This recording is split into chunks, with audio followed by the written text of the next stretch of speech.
something. That's the clue. What is this missing word on my crossword puzzle? 6 letters, something you do with your mouth. You don't do it properly, could make you gag. Deep breath. Obviously, deep breath. Oh, sorry, guys. Sorry for being interrupted. Hey, welcome around the console podcast. I was still doing my crossword from Gay Weekly. So yeah, and I didn't realize you're all waiting patiently for me to start this podcast. So yeah, a deep breath. Yeah, that's luckily also what we're reviewing tonight on Around the Console, Peter Capaldi debut episode. And as always, lovely listeners, I'm joined by my dearest, gorgeous Whovian friends, Suky, John, and Bob. No Cliff tonight. He's otherwise engaged with his missus day after Valentine's Day. Nudge, nudge, wink, wink. So how are we all? We good? Yeah, I think so, Craig. Yeah. That was very good, by the way. Very good. I didn't realise Gay Weekly had a crossword in it. Oh, it does. Yeah, it does. It often has things like deep breath as its questions. So, yeah, Is there actually a magazine called Gay Weekly? not that I know of. No. If there isn't, I'm going to make one. Definitely a market for it, though, isn't there? Isn't Yeah, it? Yeah. yeah, it's talking about deep breath and all the rest of it. But yeah, this is a very long anticipated podcast. I'm sure you all know. Oh shit. We're doing this one first, aren't we? Yeah. We're Well, doing yeah, deep breath. But it We're doesn't doing matter. deep breath. It doesn't matter. You've done it now, Craig. We'll have to We're do doing deep breath. Yeah, we're doing deep breath.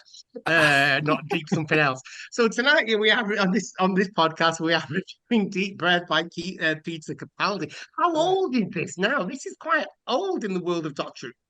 2000 and well, what, 10? What's it? 10, I think 10 or 11.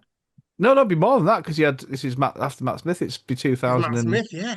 14. I don't know. I've not come out with information. I better jump online. Our first quickly. podcast we ever did together. But let's go around the It table. was. Around the console. Let's see what we all thought of this. So I'm going to come to John first because I'm feeling as a debut episode for a new Doctor, possibly a debut viewing for yourself. It's the first time you've seen this one. What did you make of it, John? Oh no, I've definitely seen this one before, but I mean, it was so long ago, and I don't allow any space in my brain to retain Doctor Who lore. I just don't. There's other better stuff to go in there. So yeah, no, I remembered it well. I was a bit. I don't like the start of it. I think the Tyrannosaurus Rex bullshit is really quite. I don't know what it was all about, but I really enjoy the story, and I enjoy the two women, the lizard and the other girl.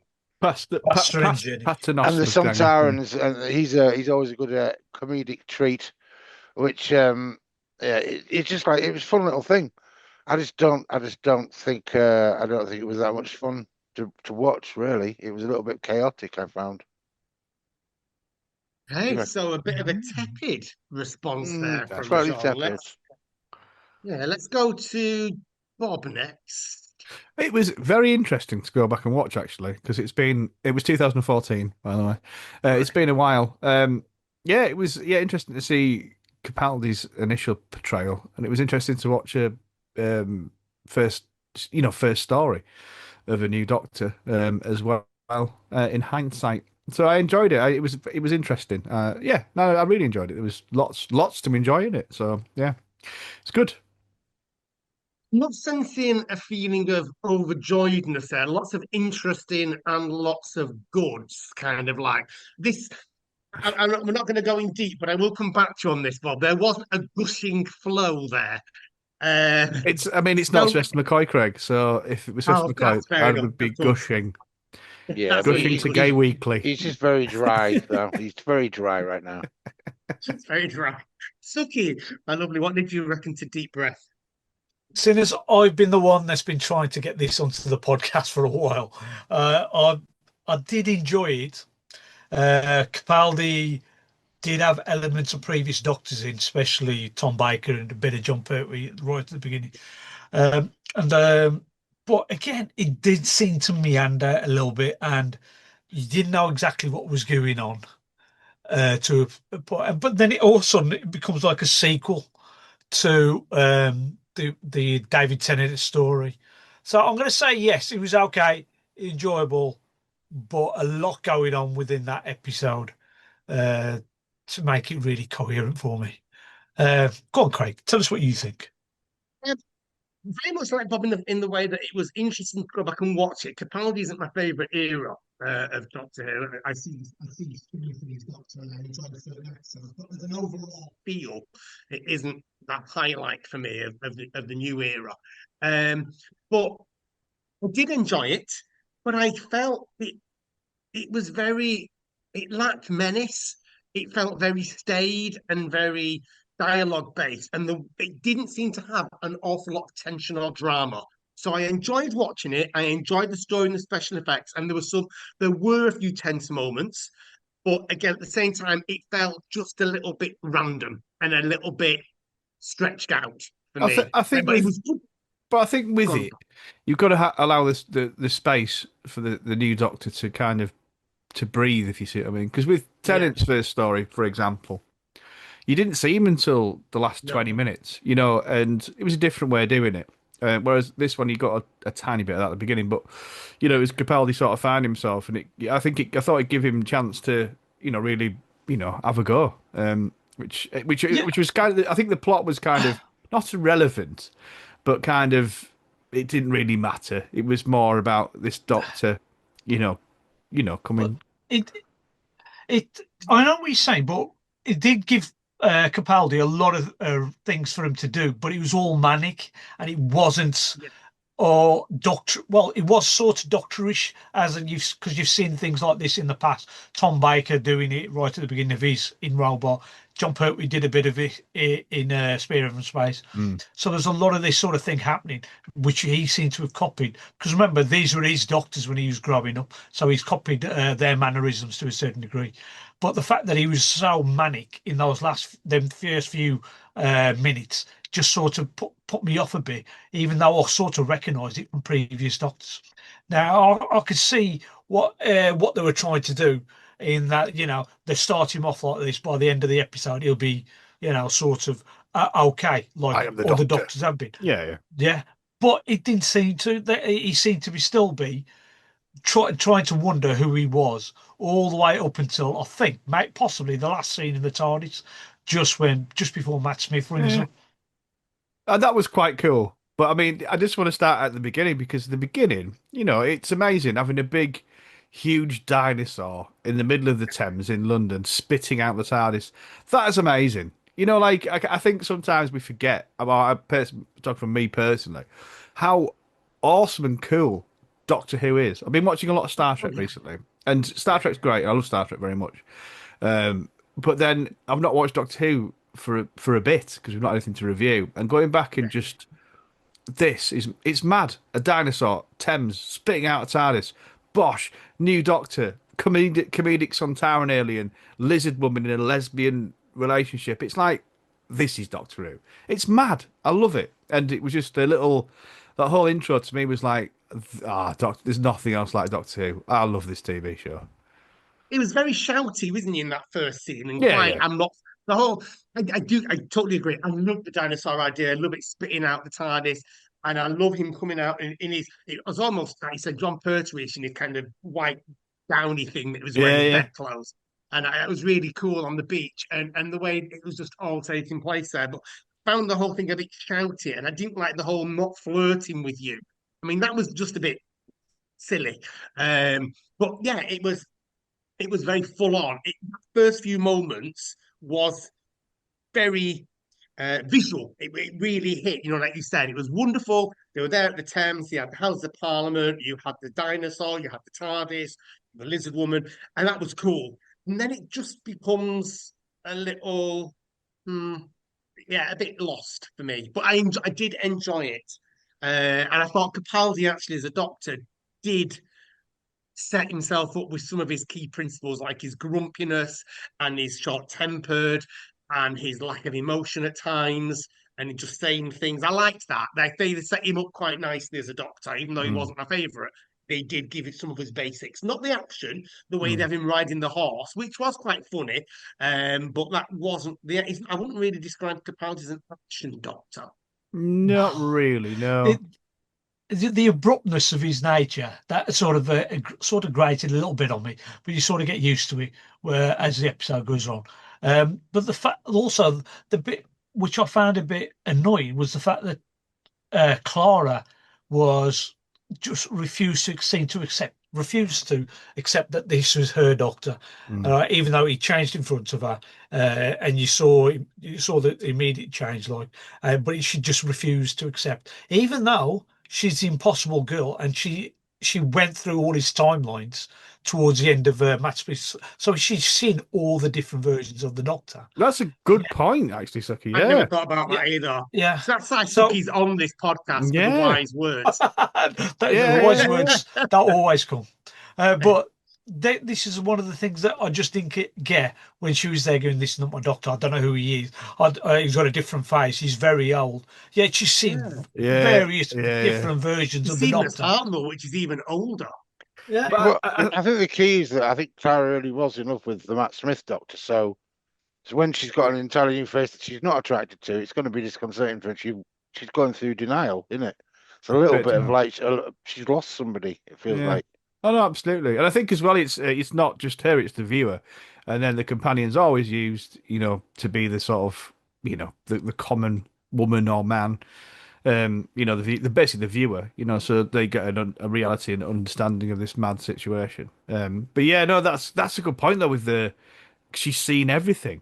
Yeah, but then, I think it is like what John just said though a little bit as well, and it is about at this point the Doctor has always been portrayed as a handsome, dashing man. We had the Chris Eccleston, David Tennant, Matt Smith, the boyfriend type Doctor, and then suddenly we have this older, maturer man playing the Doctor, and I liked that. I hadn't seen it from Suki's point, which is great, but I saw that as a reflection of us going like, "Oh, Doctor is having a shift now. He's no more the I'm going to be pretty on the eye and try to please you. I'm going to be in control," or as it kind of does the "Am I a good man" theme.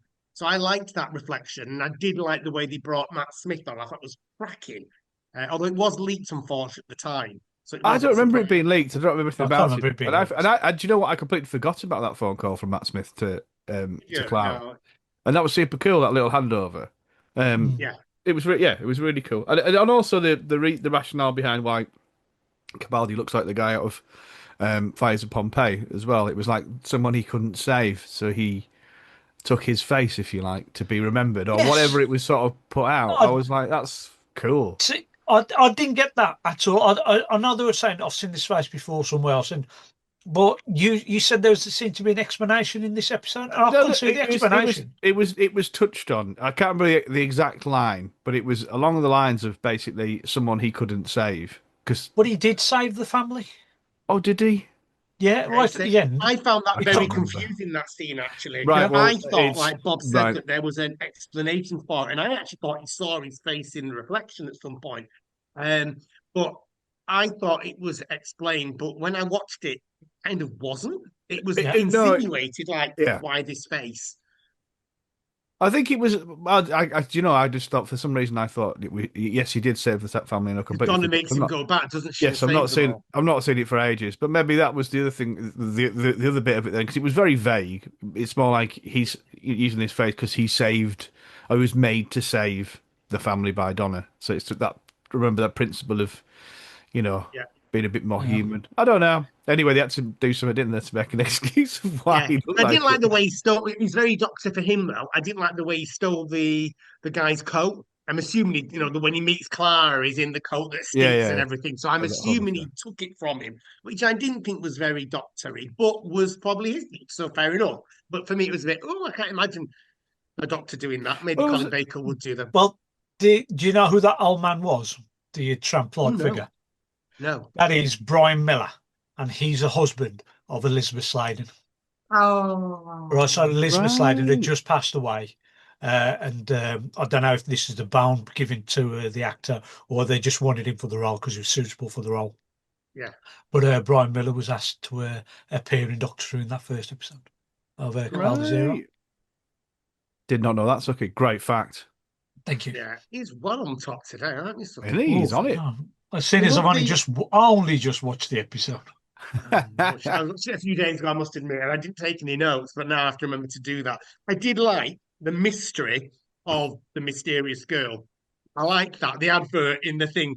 Initially, they thought each one put it, then they thought the robot thing did, and then they still don't know who put it together. And they went back all the way to Clara's first episode in The Bells of St. John when she talks about that phone call. I loved that. I thought that was very cleverly crafted.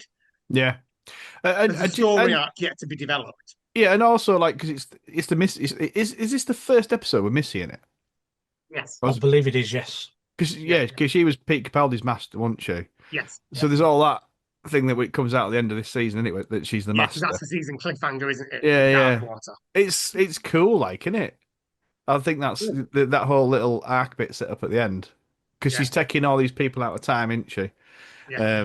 So eventually, whatever at the end, it's So cool. she makes them decide men, don't she? That's what she's doing there.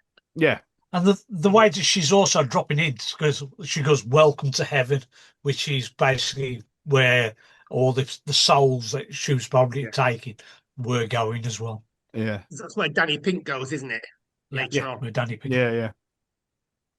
Yeah, no, it was a good story, and I thought, although it was done very subtly, like you said before, Suki, about the continuation of the girl in the fireplace was really lovely, and the doctor couldn't quite remember because he'd regenerated. So you had the clues, like the SS Madame Pompadour, whatever it was, and he couldn't quite get it. And I liked all that, and it was irrelevant for someone who just tuned in because they like Peter Capaldi and wanted to see him in the role, but to the long-standing nerds, it was a real. This is a continuation. So it's a sequel. I enjoyed that, and I thought they were done very well. Yeah, no, it was good. Yeah. Yeah, so you saw the because I immediately thought of that episode when I saw the Clockwork Man, and I thought, okay, that must be something to do with the similar sort of thing. But it seemed to be sort of a retread of that episode to a certain degree in the B plot itself and the doc. The A plot, I'm pretty sure, is the Clara trying to work out whether this is her doctor or not, and everything going on around that. And the B plot was this Clockwork Man been there since the dawn of time because he recognises dinosaurs. So what sort of creature has he been over these millions of years? Because he must have been taking other things from, say, reptiles and so on just to survive in them early days. And now he's evolved into humans. And again, it's a nice concept, but I'm sure he could have come up with a better plot for a Clockwork Man. Well, in the Girl in the Fireplace, do they hold the breath in that as well? No, that's brand new in this one, isn't it? I love that. It was a cool thing. Again, it's that Moffat kind of, just one little simple thing like the statues of the angels and holding your breath and. There was for me was it. Go on, Suki. No, I was just going to say there was that one scene where I looked and to myself and I was thinking that can't really be the doctor. He must still be going through. No, I mean I knew he was a doctor. I mean that wasn't a doctor trait where he abandons Clara when he runs away and closes the door. It says one of them must survive, and he abandons that. And I thought that just doesn't seem to be a doctor trait that you want to pursue. But then of course when he does come back, I like that. Yeah. That reminds us that he is still the doctor. It's kind of like, well, he might be doing all the scrumpiness and he might be doing the hiding away and turning up in a stolen tramp's home, but he is still the doctor. And just the way she's put her arm behind her, that kind of trust me. I did like. That was quite a heartwarming moment. Do you know, I forgot about that bit as well, because when he was like, no, I'm leaving you, I'm off. I was like, shit, I don't remember that. And then when he came back and all that, it was cool. A lot of this stuff I just don't remember. Like I said, I don't remember the Matt Smith phone call. I don't remember, that bit there and all that kind of stuff. So yeah, it was. For me, that underground scene in the spaceship when they're holding their breath is the only real tension I felt in the whole story.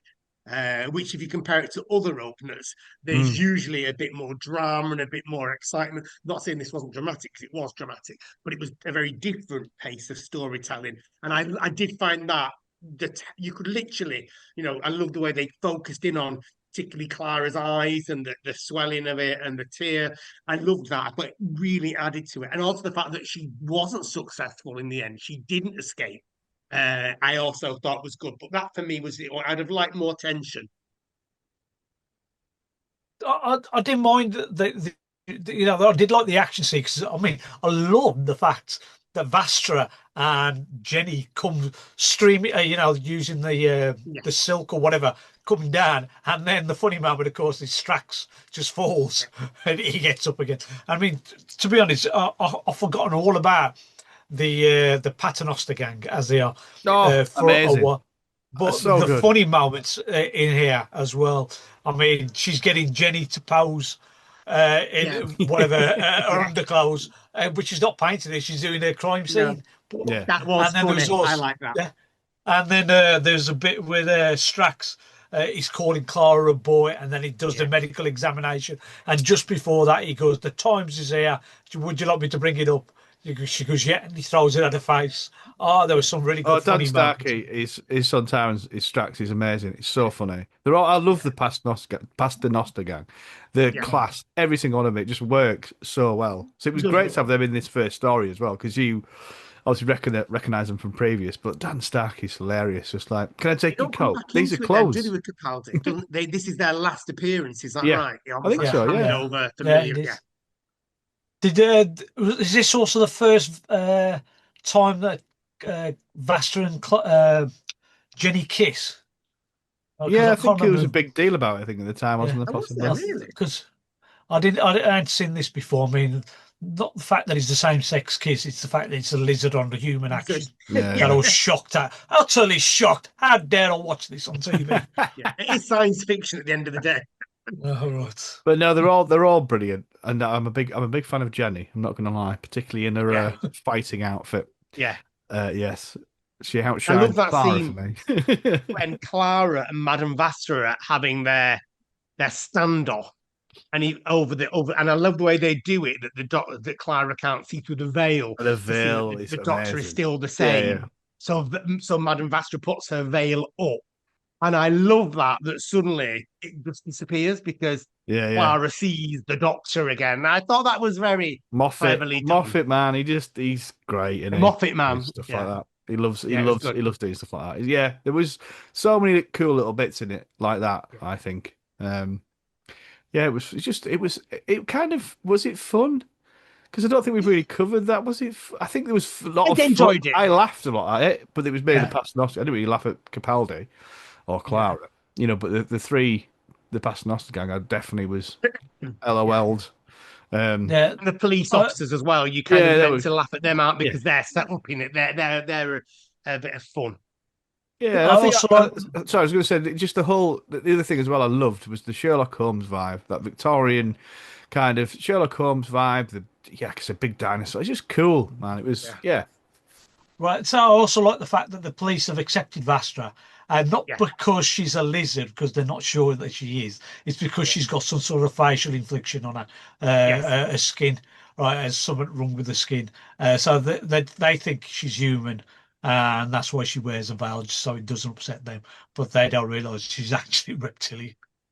There was and as well at one point, just to because it's come into my head, is the fact that it's quite a creepy and eerie thing. This robot guy going around taking people's body parts and Yeah. dinosaurs' body parts. It's Jack the Ripper clone, isn't it? It is, Yeah. Oh, yeah. Yeah. and it's properly that Jack the Ripper, Sherlock Holmes, Victorian times, creepy. And when he was talking about the spare parts thing, Capaldi, when he was having his little face off when initially in the middle bit, I was like, it just felt like spare parts. The Mark Platt Yeah. The audio drama. audio drama a bit. I was like, this side may not, because again I couldn't remember much about it, so it was like, yeah, it was just cool. I thought that was quite an eerie.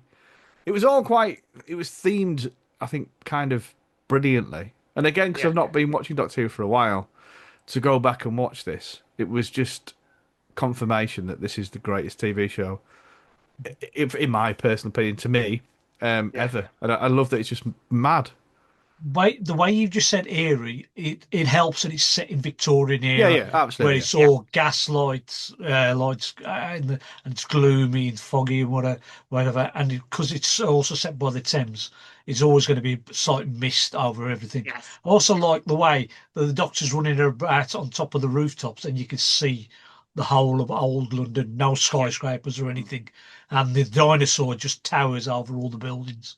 easily. Which is quite Which is shooty blatter in hindsight. He does the same in his debut, doesn't he? Church on Ruby Road. He's running along the rooftops as well. I wonder if that was a nod to it when I watched it again. Not Talking of obviously Capaldi. talking of shooty, actually, it was a thing that struck me was that obviously they had loads more money. We had a chat about before about Disney. The Disney money isn't going to be there for whatever they're going to be doing in the future.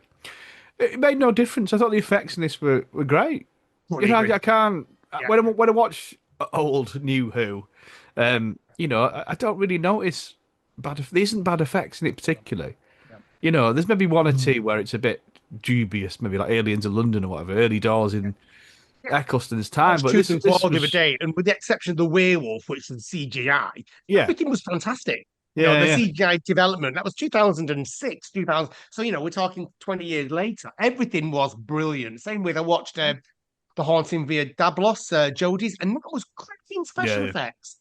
Yeah, I just don't see how this money this extra millions of pounds was spent, particularly. A lot of it was on the upgrade to the TV appearance, wasn't it? Yeah. So it wasn't actually on the special effects; it was on making it. I don't know. It was the cameras needed to be up to a certain standard to be able to be compatible with whatever other products that Disney Plus puts out, right? So they were looking at not special effects, extra special effects, and so on. The cameras had to be upgraded.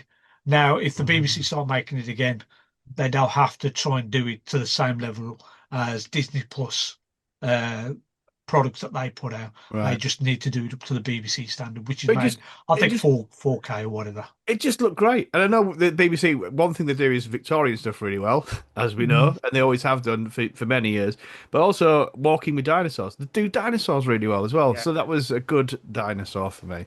It was just quality. It was great. Good. So what about the end scene then? The Doctor and the robot. Did he push or did he jump? No, did he steal the homeless man's coat or did he give him something for it in return? Did he push him? Did he? I don't know. I like that little mystery of what's the Doctor, what is he like? Would he do that? I love the way Missy picked up on it as well, saying, "Oh, he's naughty, isn't he?" Or kind of like when they're in paradise or heaven. I also like the fact that she goes, "Oh, he's Scottish now. I might be able to. I might do that as well." Right, and that also goes back to Capaldi right at the beginning with the tramp, but he's going off Scottish. I can complain about everything. I hate the English, or I'm going to blame the English for everything, right? And then there was also a nod back to Day of the Doctor, because Capaldi's very first appearance was in Day of the Doctor, and that was the eyebrows were in there. Right, and of course, these are attack eyebrows, aren't they? Yes. And that's only because he only saw his eyebrows when he was helping out the other doctors. Yeah.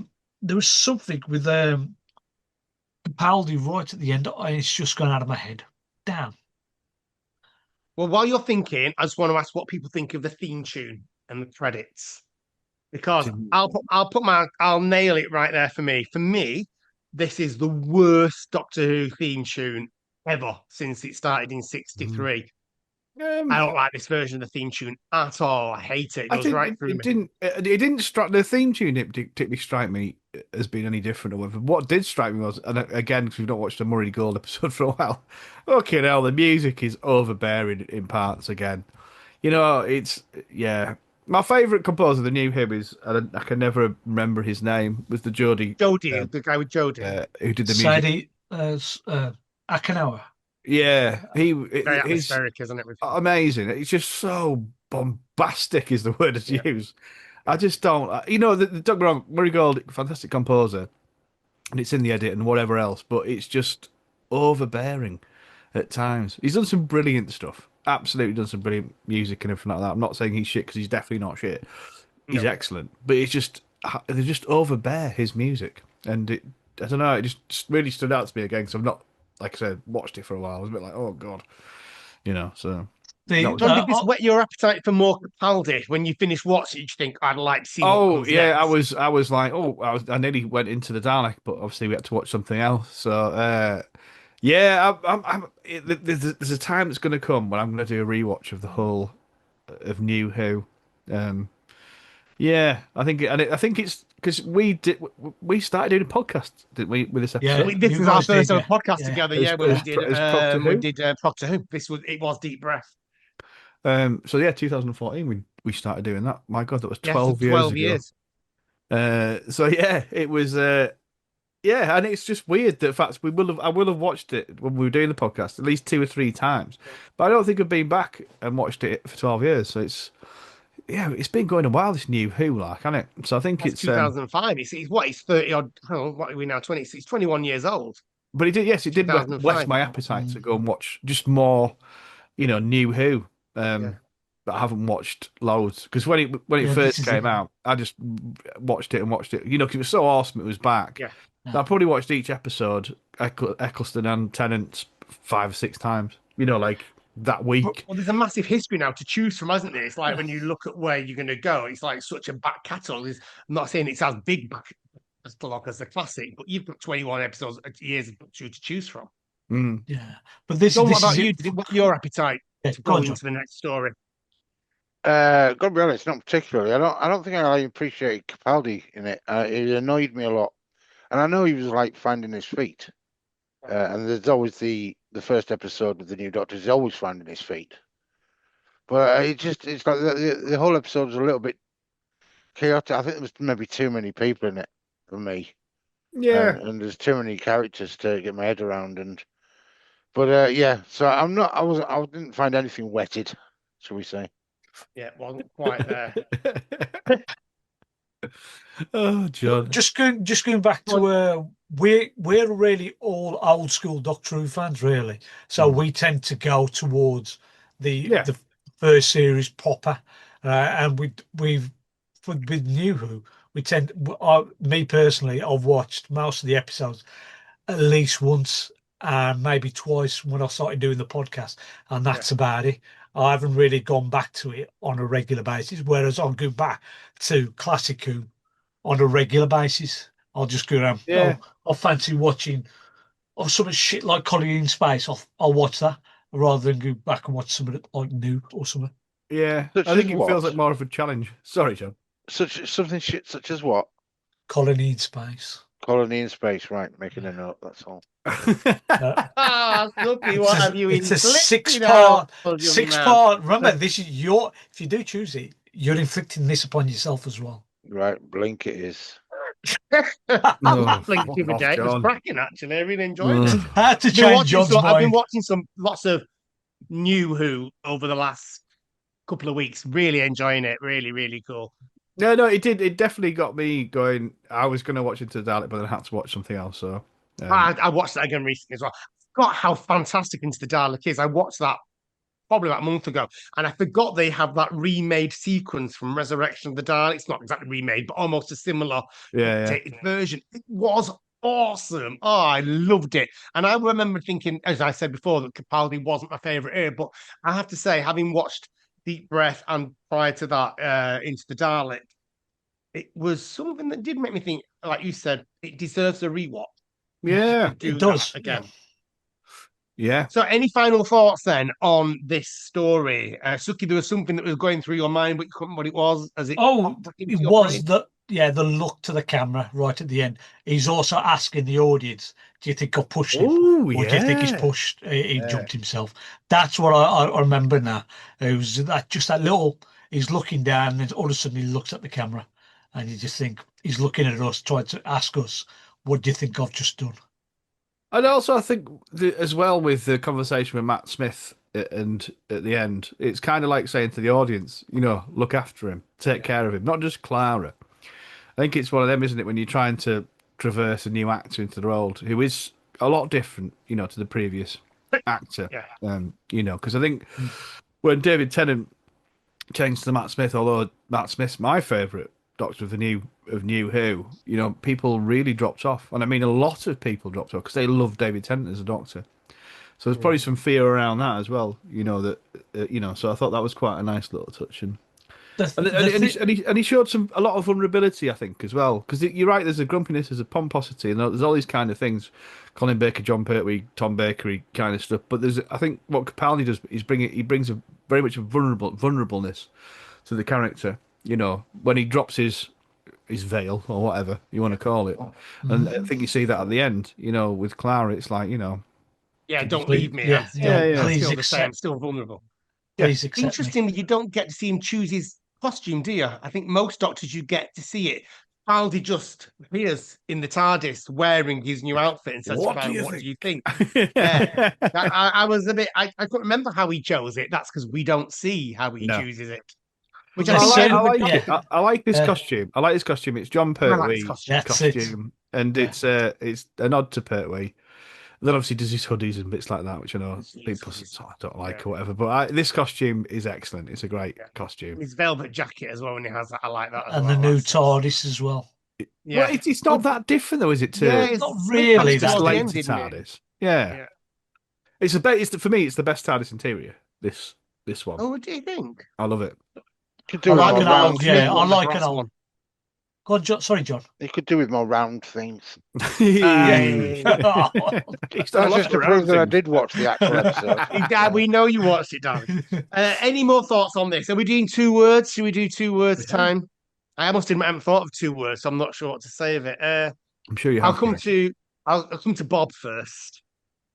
Oh God, I've not even thought of 2 words. We don't have to do 2 words if none of us have thought No, of 2 words. I'm gonna do 2 Oh. words, Greg. I'm gonna think of something. Wet appetite. Oh, There you go. so deep breath gives a wet appetite. Interesting. Okay, right. So, Suki, where are we going with your 2 words? My 2 words is something that I found a bit horrific at the end, but I don't think we've mentioned it, and it's skin balloon. Oh, Skin yeah, balloon, that yes. was right. Yeah. Do you know? I didn't It's- even realise it was made of skin. It's a large Yes. testicle. I'd completely forgot about it until Yeah. he actually went up, and I realised when he says, "I've been making this for a long time," and so on, and then you realise it's skin balloon. And again, you only get that in Doctor Who. It's just Yeah. that's why Doctor Who is the best TV show. Skin balloons. John. Yeah. So, skin balloon, 2 words. 2 words. Pot noodle. Pot noodle is good. Yeah. He probably got more human bits in pot noodle. In what relation to the episode? Because it's right here on my. Oh my God! So that's where it comes from. Craig, what's your 2 words? Don't know. I'm gonna have to because I don't know. I suppose that is my overall feeling. So I'm gonna go with unsure start because I can't. I usually think of something straight away with 2 words, but with this I don't. And there's nothing. There's nothing joyous. There's nothing funny. So it's just unsure. Unsure start for me. I did enjoy it. Wet my. Oh, I can't do wet appetite because Bob's already got in there and cleaned his Don't nick plate. my 2 words, Craig. I'm nicking your words there, Bob. But listen, something very exciting, people. We do not have to do a guess of what is our next episode going to be because No. at long last, our next episode is going to be Suki's choice from a while ago, which is the Sontaran experiment, which lovely listener will be out to this podcast. Do I have to watch do that? that? Do I have to watch that now? You have to watch Sontaran episode now. You've got 5 minutes, John. It's only short. It's only short. It's only a tiny one. Well, you know, you'll go. Oh, do I have to watch Right. that now? Oh no. So until next time, I'm going to leave you with some more cryptic on that. Just subscribe to Gay Weekly for more deep questions and and mind benders. Until then, lovely listeners, we shall see you when we're reviewing Sontaran Experiment. Take care, everybody. Bye-bye. Bye.